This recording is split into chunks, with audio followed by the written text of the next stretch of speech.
Hi, I'm Andy and welcome back to Vectra News for the week of the 21st of December 2013. Last week Joe said that we'd be making some changes to the news, and this is one of them. In the upcoming weeks, both myself and Joe will be sharing the task of delivering hot steaming piles of news to you, the viewers. Coming up in this week's episode: Wasteland 2 enters early access. Is a Saints Row 5 game in the works? Tomb Raider, the definitive edition for next generation consoles. Hearthstone's Open Beta delayed until 2014. And the Steam Christmas sale is here once again. After last week's disappointment regarding Fallout 4, it looks like inXile decided it was the perfect time to launch their beta for Wasteland 2. The game was successfully funded in April 2012 on Kickstarter, smashing their $900,000 goal by over 3 times this amount. Wasteland 2 is a sequel to the game that came out in 1987, and Fallout is seen as a spiritual sequel to the original. Wasteland 2's interface is very reminiscent and particularly familiar to anyone that played either Fallout 1 or 2. At the moment, Wasteland 2 is available on Steam's Early Access program for $59.99 or £34.99. However, unless you're really desperate to get into all that post-apocalyptic action right now, we advise to wait out and see if people fall out with the game. Actor and comedian Jay Moore, who voiced Dale Vogel in Saints Row 2, tweeted this week that he was doing some recordings for a new Saints Row game. Now at present we're not sure if this is the upcoming Saints Row DLC Enter the Dominatrix or Saints Row 5. It would certainly be interesting to see which direction the new game would go in after the conclusion of Saints Row 4, however at the moment my money is with this being a DLC. The Tomb Raider Definitive Edition was announced this week for next generation consoles, although now they're here I suppose we can call them the current generation consoles. Crystal Dynamics insists that this new version is much more than a facelift. This version of the 2013 reimagining of Tomb Raider adds to the aesthetic of an already nice looking game.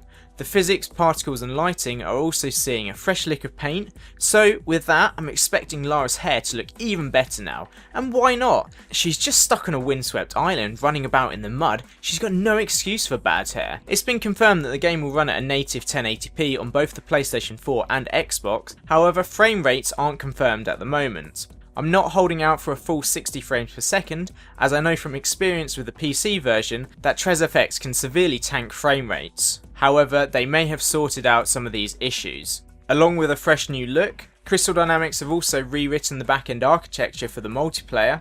It also looks like with the game 6 extra Lara outfits will be included, plus digital copies of the Dark Horse comic Tomb Raider The Beginning, Brady Games art book Tomb Raider The Art of Survival, plus Zachary Levi's The Final Hours of Tomb Raider documentary series.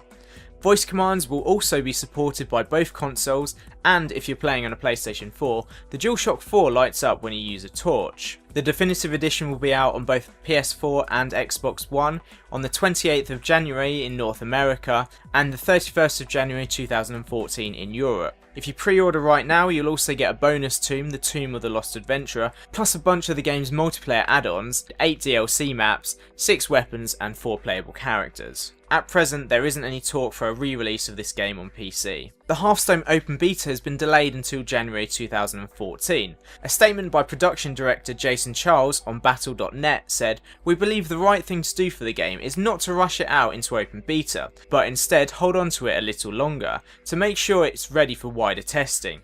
Originally, Blizzard had hoped to send the game to open beta this month, however they've obviously decided this shouldn't be the case anymore. If you opted into the open beta before the 16th of December, you should now have your beta key for the closed beta. And yes, if you're wondering, that is my terrible mage deck you're seeing in the background. Opt-ins for the closed beta will close on the 7th of January 2014, and Blizzard plans to invite everyone before the open beta. Oh, and just in case anyone was wondering, Charles has stressed that they don't intend to do another card wipe soon, so don't worry about your golden legendary cards, they're safe for the time being. Ready your wallets, the Steam Christmas sale is here once again. It's running from now until the 3rd of January, and Steam seems to be following their usual format with a list of new games appearing every 24 hours and staying up for 48 hours. Keep an eye on the Hub channel as we'll be updating you on various deals throughout the sale. That has been Vectra News for the week starting the 21st of December 2013. Make sure to like, favourite, subscribe and follow us on Twitter to keep up to date with everything on the network. That was actually the last news for 2013. So from all of us here at Vectra Gaming, thanks for watching, have an awesome Christmas and we'll see you in the new year.